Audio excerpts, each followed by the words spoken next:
Welcome back. All right, so this is a video about someone driving, I think, drunk and crashing. Kind of perked my interest because it has something to do with like autonomous driving, partially self-driving, whatever you want to call it. Because I own a Tesla myself and I use it all the time. Don't have any issues. But let's just see how this plays a factor in this article. There was no comment from Dimple Patel as Pennsylvania State Police escorted her into a police cruiser Tuesday. The 23-year-old pre-med student turning herself into authorities after being charged with being intoxicated while using a partially automated car that hit and killed two men standing on the shoulder of I-95 in Philadelphia last March. So right here, these are two people that died, which is definitely a very sad incident. But right now, I kind of heard all I needed to say. She was driving intoxicated. I think that means driving while drunk, under the influence. If you're driving drunk under influence, you're probably going to crash whether you're on a motorcycle, a car, a regular car, or a car with auto driving. I'm not sure why they want to throw the manufacturer into all this, but if you read the comments in the original video, people keep saying the manufacturer of the car is to blame. But if she's driving intoxicated, who do you think is to blame? Friends of the victims tell NBC 10 the two men were native of Kyrgyzstan in Central Asia, but lived in Northeast Philadelphia at the time. Police say the victim's car had broken down and was partially in the left lane around 3:30 in the morning near the Betsy Ross Bridge interchange. Police say Patel was operating her 2022 Ford Mustang Mach-E with its Blue Cruise hands-free driving feature. Police say the cruise control was activated when she hit the men traveling more than 70 miles per hour. An attorney for Patel sent NBC 10 News a statement in part saying, "It has been widely reported that the state police indicated that the vehicle was in a self-driving mode of some kind, so we are certainly looking at that." All right, so if you heard, excuse me, the car was partially in the lane. That's problem number one. And I'm not victim blaming anything, but just like regular situation, if you get like a flat tire, if you get a problem with your car, to the best of your ability, I know there's certain cases, I don't know if it runs out of gas or it just breaks and you can't move it, but if at all possible, get it off the road. That is past the white line. So part of the problem was the car was not on the road. Because a couple things the car was not off the road. It was actually on part of the highway or the road. Yeah, I-95. So if the car was off the road past the white line that's on the side of the road, then someone, probably even driving drunk, could have went straight through, or someone with cruise control could have kept going.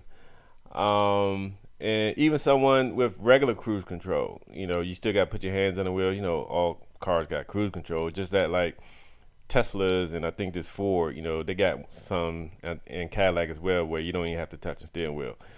It doesn't matter kind of which car you're driving if you're off the road, because they can keep on going. Now, a couple interesting things here. I own a Tesla. My car most likely would have stopped on the hands-free mode because they can't get by. Now, I'm not exactly sure how Ford works, but because like as Tesla drivers sees what's in the road. I can really only account for Tesla because I have a Tesla for 5 years, and I experienced a lot of things with the auto driving that it does. Like if you're going slow down the street and somebody walks in the street, it'll stop on its own. It has anti-collision avoidance, whatever they call it.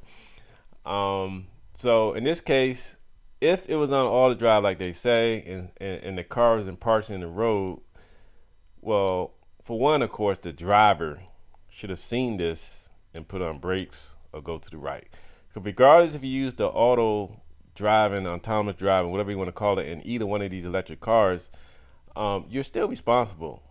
You're still responsible for anything that happens. So as long as you're looking and paying attention, which all these manufacturers say when you're using them, you will see the cars over the line. You see that if you keep going straight, you're going to hit it and you need to move over.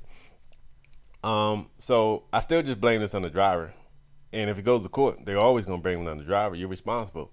Now, should these cars that do automatic driving, use their cameras and see this coming and see that they can't make it? I mean, I say yes. I don't know if the government want to make that a requirement, but I don't think this would have happened in the Tesla. Could they have some avoidance? It most likely would have stopped. Because they do come to a complete stop. Like you can do it in traffic. If you're driving in traffic and the traffic comes to police stop, the car would stop. I mean, that's how Teslas work. Now, this Ford and the Cadillac, they should work in a similar manner. You know, I mean, it's different software, different technique, but it should work in the same manner. If you're going and something in front of you, it should not keep going because there's something in front of you. It should slow down. It should stop. That's how it should work. But anyway, that's going to be pretty much the thing. Do you think the car is at fault? Now, and when I say that, I guess, do you mean the car, the manufacturer, is partially at fault? Because obviously, if she's driving drunk, she's at fault. We look forward to resolving this matter in court. Did you know that your Mustang Mach-E... Well, let me see what they say about this. And right here, they probably say, right here, driver features are supplemental and do not replace the driver's attention. So there it goes. Everybody wants to blame the car. It doesn't really matter what the car does. It's all on the driver. They need to be awake. They need to be attentive. And they definitely should not be drinking. Well, let me correct that. Just so you know, it's not illegal to drink and drive. It's illegal to have more alcohol in your system that would, impair your driving. Okay, because you can take a sip of alcohol and drive. That's not legal. That's why they got tests. You got to be over the limit. Anyway, so right here in this first line right there, it tells you. But I'm pretty sure people are going to disregard that and just blame the manufacturer anyway. Well, if you look at the comments in the video, they definitely blame the manufacturer for this, and not the female who was driving intoxicated. Crazy. Can be equipped with an available feature called Ford Blue Cruise hands-free highway driving. Ford posting this video online explaining the technology inside the car involved in the crash. Ford Blue Cruise allows you to take your hands off the steering wheel while the system accelerates, brakes, and steers your Mustang Mach-E within the lane. It uses an advanced infrared driver-facing camera to track eye gaze and head position to ensure that you're paying attention to... And I had a buddy who had one of these. He never had any issues with his hands-free, but it did break down on him at the traffic light, and he had to get it towed. I don't know. But I haven't really heard of issues where it'll swerve off the road and hit people. That's a lot of boo-gaga.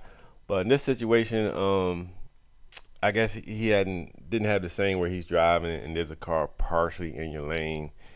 Should a computer pick that up? Anyway, let's go. The road while in hands-free mode. According to the AP, this was at least the second crash this year involving a Mach-E hitting a stationary car after dark. Ford says they are working with state and federal authorities in reviewing the crash. Meanwhile, the pre-med student from Philadelphia is facing multiple charges, including homicide by vehicle while driving under the influence and involuntary manslaughter. Anyway, but that's the whole story. And as you see, she's getting arrested, okay? They charging her with a crime. They're not charging the car, okay? Just to let you know, it's all on the driver. But if you think it's the car to blame because it's a feature and people use it, let me know in the comments. But she was intoxicated. That should be a clue. Like, comment, and subscribe.